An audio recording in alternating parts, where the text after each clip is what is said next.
प्रधानमंत्री नरेंद्र मोदी आज शाम करेंगे 36वें राष्ट्रीय खेल का शुभारंभ। अब तक के सबसे बड़े राष्ट्रीय खेल में 7,000 से ज्यादा खिलाड़ी लेंगे भाग।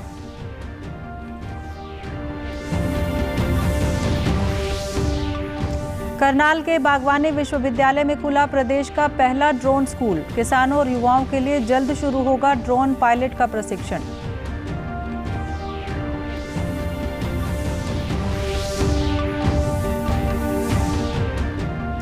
सिरसा प्रशासन ने 6 गांवों में नशा तस्करों के अवैध कब्जों पर चलाया बुलडोजर। कहा आगे भी जारी रहेगी इस तरह की कार्रवाई।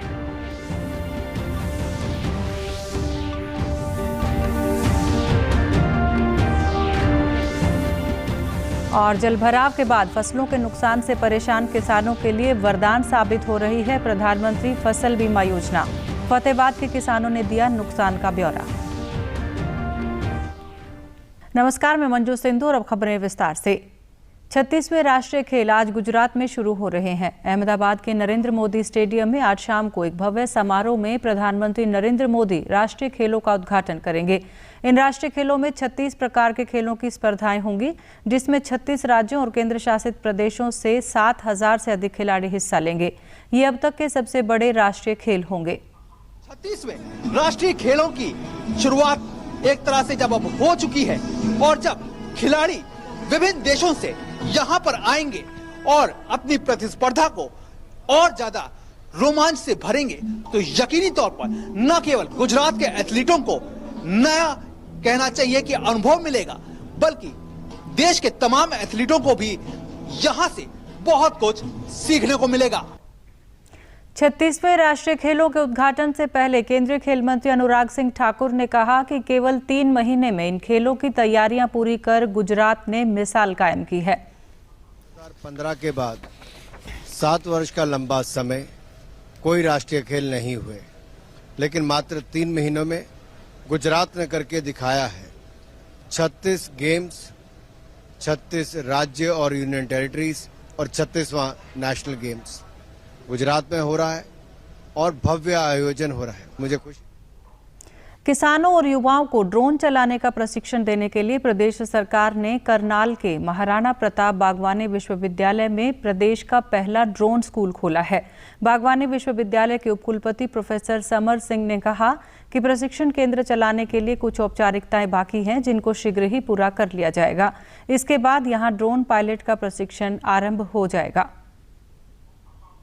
टारगेटेड वीड है या इंसेक्ट पेस्ट है, उन पर उसका कंट्रोल अच्छा होता है। इसमें पानी की मात्रा भी कम लगती है, 10 लीटर 1 एकड़ में चाहिए, और ये दोनों तरह से ऑपरेट हो जाता है। ये मैनुअल भी काम करता है और ऑटोमेटिक भी काम करता है।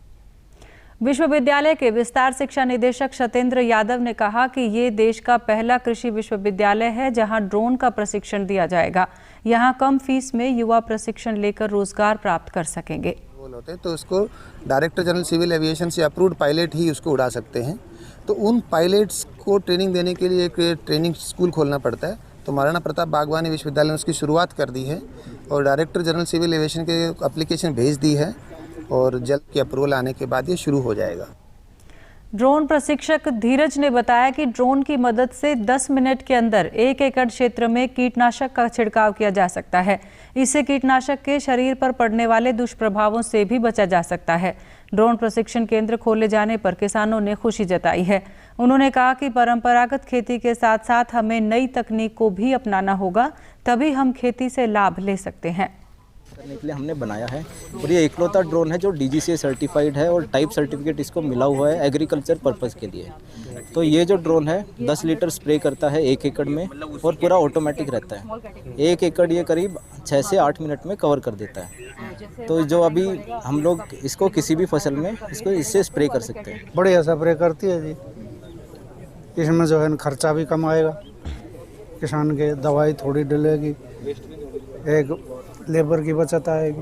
इसमें एक तो समय की बचत होगी, बाकी पानी कम लगेगा, हर एक पत्ती पे जाएगा जी इसका ये स्प्रे होगा ना, तो बहुत अच्छे तरीके है। ये बहुत बढ़िया संश्लेषण वाला निकाला है, तो बहुत बढ़िया चीज़ है। नशा तस्करी में संलिप्त लोगों के खिलाफ बड़ी कार्रवाई करते हुए आज सिरसा जिला प्रशासन ने 6 गांव में पंचायती जमीनों पर नशा तस्करों द्वारा किए गए अवैध कब्जों पर बुलडोजर चलाया और उनके अवैध कब्जों को तोड़ दिया। प्रशासन ने कहा कि नशा तस्करी में संलिप्त लोगों के खिलाफ इस तरह की कार्रवाई आगे भी जारी रहेगी। ड्यूटी मजिस्ट्रेट मंजीत मलिक ने बताया कि बीडीपीओ की रिपोर्ट के आधार पर पंचायती जमीनों पर किए गए अवैध कब्जों को हटाया गया है। इस तरह की कार्रवाई लगातार जारी रहेगी। से उस चीज पे गौर नहीं करते हैं जो पहले से कार्रवाई हो। अभी तक एक ही कार्रवाई की गई है दुकड़ा गांव में, उससे अलग 5 गांव और हैं, अंजीरा है, तरकावाड़ी है। तो फर्दर आज पूरे दिन में जो भी जितनी भी लोगों पे कार्रवाई हो पाएगी, तो ये एक कंटिन्यूस प्रोसेस है, वन टाइम नहीं है। पब्लिक लैंड पे एंक्रोचमेंट ना करें, ये एक क्लियर मैसेज है, गवर्नमेंट की तरफ से भी क्लियर इंस्ट्रक्शन है। नाथुसरी चौपटा थाना प्रभारी राजा राम ने बताया कि नशा तस्करी में संलिप्त लोगों के खिलाफ ये कार्रवाई की गई है। जो लोग ऐसे कारोबार में शामिल पाए जाते हैं उनके खिलाफ ये कार्रवाई लगातार जारी रहेगी। हो रहा है कि यहाँ पे चिट्टा बिक रहा है, अवैध नशा बिक रहा है, उसके तहत हमने कुछ गांव में चिंतित किए थे। जो लोग गांव में अवैध नशा बेच रहे हैं, चिट्टा बेच रहे हैं और गांव में शामरात भूमि पर कब्जा भी किए हुए हैं और गांव के माहौल को खराब कर रहे हैं, युवा पीढ़ी को खराब कर रहे हैं। इसके तहत आज बीडीपीओ साहब ने और तहसीलदार ड्यूटी मजिस्ट्रेट के नेतृत्व में ये कार्रवाई करते हुए जो यहाँ पर ये नशा तस्करी में सम्मिलित था, इसके मकान को बुलडोजर चला के तोड़ा गया है। प्रदेश में हाल ही में हुई बारिश से हुए जल भराव के कारण खराब हुई फसलों से परेशान किसानों के लिए प्रधानमंत्री फसल बीमा योजना वरदान साबित हो रही है। जिला फतेहाबाद में प्रशासन ने प्रधानमंत्री फसल बीमा योजना के अंतर्गत अपना बीमा करवा चुके किसानों से उनकी फसल का ब्यौरा एकत्रित करना शुरू कर दिया है। कृषि कल्याण विभाग के सहायक कृषि अधिकारी डॉक्टर संदीप सिंह ने कहा कि प्रधानमंत्री फसल बीमा योजना के तहत किसानों से उनकी खराब हुई फसल का ब्यौरा 72 घंटे के अंदर मांगा गया है। अनेक किसानों ने अपने ब्यौरे दे दिए हैं। जल्द ही सर्वे करवाकर किसानों को मुआवजा दिया जाएगा। जिन किसानों ने बीमा नहीं करवा रखा और उनकी जमीन 5 एकड़ से कम है, वे भी अपनी फसल का ब्यौरा दे सकते हैं। इसमें 72 घंटे की समय अवधि का लिमिट है। 72 घंटे की अवधि के अंदर हमने किसानों के आवेदन फार्म ले लिए हैं और आज ही हम इनको फार्म को आगामी कार्रवाई के लिए भेज रहे हैं। किसानों के साथ विभाग और सरकार खड़ी है। जितना भी किसानों का नुकसान हुआ है, तो जितना भी नुकसान हुआ, किसानों की पूरी मदद की जाएगी और पूरा उसका फसल का जो जायजा लेकर। किसानों ने कहा कि बेमौसम बरसात प्रकृति की देन है, लेकिन जिस प्रकार से सरकार ने तुरंत विशेष गिरदावरी की घोषणा करके उनके नुकसान का ब्यौरा मांगा है, ये राहत भरी बात है और सरकार की सकारात्मक सोच का परिणाम है। हुआ जी, जीरी के ऊपर पानी चल रहा है ऊपर से और मैंने फार्म दे दिया है यहाँ और फार्म मेरा रख लिया है। हमें उम्मीद है कि हमारा जो मुआवजा है, जो हमने बीमा करवाया हुआ है बैंक से, वो हमारे को दिया जाए। फार्म भर दिए बीमे के, हमारे को उम्मीद है कि सरकार की तरफ से हमें बीमे के मुआवजा मिलेगा और फसल खराब हो गई है नरमे की फसल की हमारी। हमारे को खुशी है कि हमारा जो फार्म ले लिया और हमारे को उम्मीद है भी हमारा जो नुकसान है उसकी भरपाई करेंगे। केंद्रीय सामाजिक न्याय एवं अधिकारिता राज्य मंत्री प्रतिमा भौमिक ने आज नूंह जिला सचिवालय में आकांक्षी जिला के तौर पर किए गए कार्यों की समीक्षा की। उन्होंने कहा कि प्रधानमंत्री नरेंद्र मोदी एक भारत श्रेष्ठ भारत पर काम कर रहे हैं। इसके तहत देश में 117 आकांक्षी जिलों के उत्थान के लिए काम किया जा रहा है। उन्होंने कहा कि मेवात को पीछे रखकर हरियाणा आगे नहीं बढ़ सकता। मेवात को आगे लाने के लिए महिलाओं की साक्षरता दर को बढ़ाना है। इसके अलावा उन्होंने आंगनवाड़ी केंद्रों को मजबूत करने के निर्देश दिए। उन्होंने कहा कि जिले में चिन्हित किए गए 75 अमृत सरोवर की संख्या को बढ़ाकर 100 तक ले जाएं, ताकि भूजल स्तर ऊंचा हो। श्रेष्ठ भारत जो निर्माण करने के लिए काम कर रहे हैं ना, उसी काम के हम 117 डिस्ट्रिक्ट पीछे रहेगा तो भारत आगे नहीं जाएगा। पूरा सबको समावेशी भारत निर्माण करने का जो सपना है, उस सपना को साकार करने के लिए हम सबको काम पे लगाया है। आज़ादी का अमृत महोत्सव 75 तालाब निर्माण करने के लिए एक डिस्ट्रिक्ट में बोला है। मैं सुझाव दिया उन लोगों को, 75 तो रखा है टारगेट, उससे ज़्यादा भी आप कर सकते हैं, 100 भी कर सकते हैं, 100 का ऊपर भी आप कर सकते हैं। तो ऐसा तालाब अच्छी तरीके से पुरानों को रेनोवेट कर सकते हैं और नया भी निर्माण कर सकते हैं। उसी से हमारा यहाँ के पानी का जो स्रोत है उसका भी हम अच्छा हो जाएगा, मेरे को ऐसा लगता है। सरकार ने सेवानिवृत्त लेफ्टिनेंट जनरल अनिल चौहान को अगला प्रमुख रक्षा अध्यक्ष नियुक्त किया है। वे प्रभार ग्रहण करने की तिथि से सैन्य विभाग सचिव के रूप में भी काम करेंगे। लगभग 40 वर्ष के अपने कैरियर में लेफ्टिनेंट जनरल अनिल चौहान ने सेना के विभिन्न पदों पर काम किया है। उन्हें जम्मू कश्मीर और पूर्वोत्तर में उग्रवाद रोधी कार्रवाई का भी व्यापक अनुभव है। पिछले वर्ष 8 दिसंबर को हेलीकॉप्टर दुर्घटना में जनरल बिपिन रावत की मृत्यु के बाद से प्रमुख सेनाध्यक्ष का पद रिक्त था। वरिष्ठ अधिवक्ता आर वेंकट रमणी को भारत का नया अटॉर्नी जनरल नियुक्त किया गया है। विधि और न्याय मंत्रालय की अधिसूचना में कहा गया है कि राष्ट्रपति द्रौपदी मुर्मू ने वेंकट रमणी को 3 वर्ष की अवधि के लिए नया अटॉर्नी जनरल नियुक्त किया है। वे अटॉर्नी जनरल के वेणुगोपाल का स्थान लेंगे, जिनका कार्यकाल कल समाप्त हो रहा है। वेंकट रमणी ने अटॉर्नी जनरल नियुक्त किए जाने और उन पर भरोसा जताने के लिए प्रधानमंत्री नरेंद्र मोदी, गृह मंत्री अमित शाह और विधि और न्याय मंत्री किरेन रिजिजू का धन्यवाद किया है।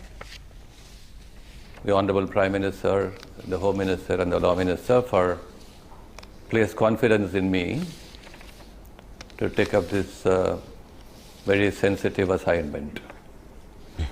And I only wish and pray that given the assistance I would be bestowed with from all my friends, I'll be in a position to discharge this responsibility, as I say, without fear or favor and without ill will, and to the best of my abilities. केंद्रीय युवा मामले और खेल मंत्री अनुराग सिंह ठाकुर 1 अक्टूबर को स्वच्छ भारत कार्यक्रम के दूसरे चरण का शुभारंभ करेंगे। 1 महीने चलने वाला राष्ट्रव्यापी कार्यक्रम लोगों में जागरूकता पैदा करने और मुख्य रूप से एकल उपयोग प्लास्टिक सहित कचरा इकट्ठा करने के उद्देश्य से चलाया जाएगा। नई दिल्ली में कल मीडिया से बातचीत करते हुए केंद्रीय युवा मामले और खेल मंत्रालय के सचिव संजय कुमार ने कहा कि नागरिकों की भागीदारी और सहयोग से प्लास्टिक और ई प्लास्टिक सहित 1 करोड़ किलोग्राम कचरा इकट्ठा करके उसका निस्तारण किया जाएगा। उन्होंने कहा कि देश भर के गांवों में इस कार्यक्रम का आयोजन किया जाएगा।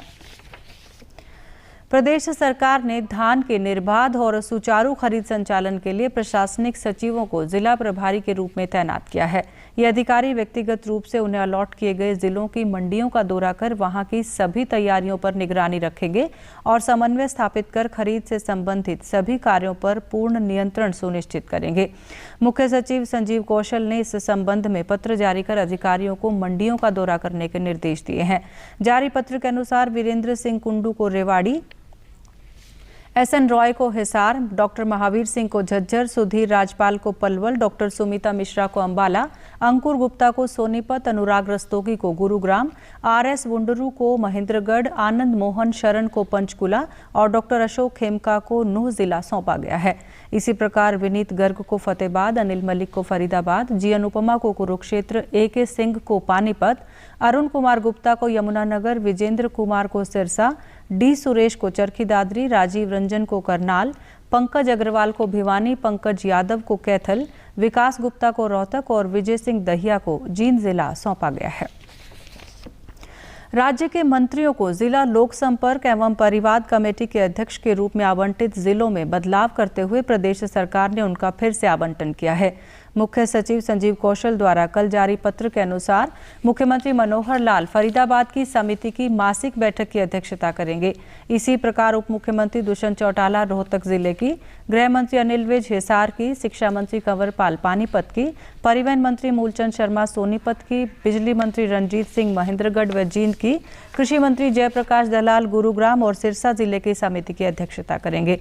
इसके अलावा सहकारिता मंत्री डॉक्टर बनवारी लाल पलवल और अंबाला की, शहरी स्थानीय निकाय मंत्री डॉक्टर कमल गुप्ता करनाल और कुरुक्षेत्र की, विकास एवं पंचायत मंत्री देवेंद्र सिंह बबली भिवानी और नूह जिले की समिति की मासिक बैठक की अध्यक्षता करेंगे। सामाजिक न्याय अधिकारिता राज्य मंत्री ओम प्रकाश यादव पंचकुला एवं झज्जर की, महिला एवं बाल विकास राज्य मंत्री कमलेश ढांडा यमुनानगर की, श्रम एवं रोजगार राज्य मंत्री अनूप धानक चरखी दादरी और रेवाड़ी की व खेल एवं युवा मामले राज्य मंत्री सरदार संदीप सिंह फतेहाबाद और कैथल जिले की समिति की मासिक बैठक की अध्यक्षता करेंगे। और अब अंत में इस बुलेटिन के मुख्य समाचार एक बार फिर। प्रधानमंत्री नरेंद्र मोदी आज शाम करेंगे 36वें राष्ट्रीय खेल का शुभारंभ। अब तक के सबसे बड़े राष्ट्रीय खेल में 7,000 से ज्यादा खिलाड़ी लेंगे भाग।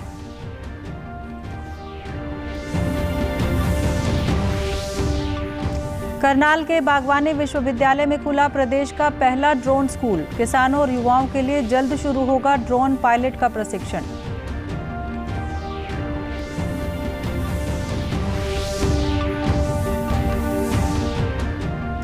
सिरसा प्रशासन ने 6 गांव में नशा तस्करों के अवैध कब्जों पर चलाया बुलडोजर। कहा आगे भी जारी रहेगी इस तरह की कार्रवाई।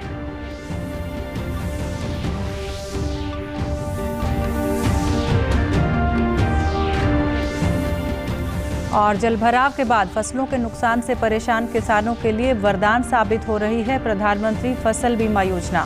फतेहाबाद के किसानों ने दिया नुकसान का ब्यौरा। समाचारों में आज के लिए इतना ही। नमस्कार।